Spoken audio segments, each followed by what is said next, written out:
Port-au-Prince est déjà loin derrière nous et toujours ce sont ces mêmes images de désolation.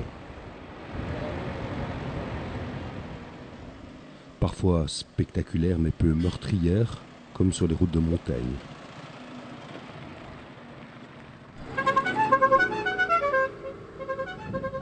Parfois aussi, malheureusement, avec des conséquences tout aussi dramatiques que dans les grandes villes. Et Jacmel en fait partie. Cette cité balnéaire a elle aussi payé son tribut au tremblement de terre. Rendez-vous est pris avec le responsable local du ministère de l'eau autour du réservoir qui alimente la population de Jacmel.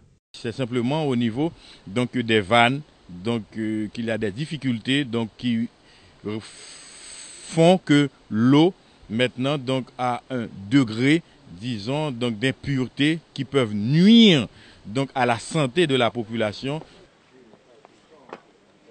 Mais voilà, c'est une réserve d'eau que nous allons chlorer et ça va permettre de donner de l'eau potable à toute la population de Jacmel qui ont été aussi victimes du séisme, puisqu'on a quand même ici frôlé l'amplitude pratiquement 6 ou 7 sur l'échelle de Richter.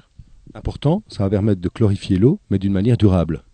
Bien sûr, on va pouvoir chlorer l'eau puisque le réservoir existe déjà, donc autant utiliser les infrastructures existantes et ça va nous permettre de donner accès à l'eau potable à toute la population de Jacmel. Mais après discussion, il est décidé que ce se fera dans un deuxième temps. D'abord, il y a des besoins plus impératifs. En attendant, l'urgence commande de s'occuper des milliers de réfugiés qui, ici à Jacmel, occupent ces camps. Dès demain, donc, il faudra fabriquer de l'hypochlorite de sodium qui servira à potabiliser l'eau qui leur sera distribuée.